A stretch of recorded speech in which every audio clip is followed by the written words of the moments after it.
there was a press conference yesterday. Danny Rohl's unveiling, sitting there beside Patrick Stewart, Kevin Thelwell, Andrew Kavanagh. What did you make of what was said? Were you convinced by some of the explanations that were given to try and explain away the things that have gone so badly wrong this season? How long have you got?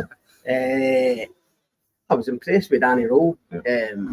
No issues with him. Was I convinced about some of the other explanations from the likes of Kavanagh, Patrick Stewart, Kevin Thelwell? No, not really. If I'm being honest.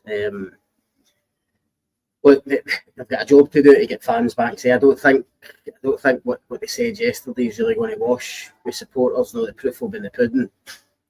They keep saying that they're working hard to put things right. Ultimately, the team has to start winning again. That's the starting point. And in terms of Stewart and Thelwell, I think fans really need to see.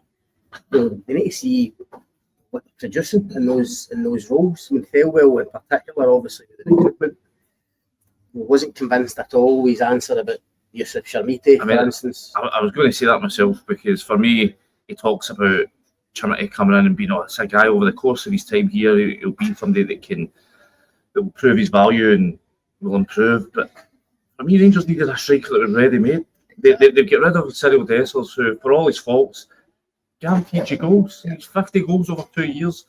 They've signed a guy, second biggest fee the club's ever spent, and he looks raw at best. Yeah. I mean, and there's been yeah. I mean, we talk now 2-3 years since it's been a senior professional goal at first team level. I mean, I just thought, as you say, his answer was so far from convincing in that. He almost said, I think at one point, it felt as if what he was saying is, look, if he was a top striker, Rangers wouldn't have bought him. I mean, it's like £8 million for Rangers, a lot of money. No, we're led to believe that could rise to more than that, to 10 million over time.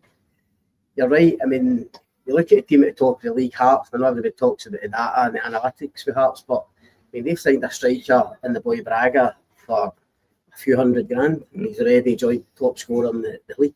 I mean, Rangers, you're right. Rangers need a striker to come in, hit the ground running, start banging in goals. It had to be better than Dessers, and Dessers was a 25 goal a season, man. Chermiti looks miles away for that. So no, I wasn't convinced by that. I don't think he was too convincing either with his answer about appointing his son. Again, talking about proof over the pudding. Fans just won't buy that until they can see clear evidence that this boy's the best person for the job. Finding quality players who add value to the squad. I know that takes time, obviously, but no, as I say, Danny Rohl did fine, and I think punters will get behind him from the off. However, the other guys that were at the presser yesterday have still got a lot of making up to do.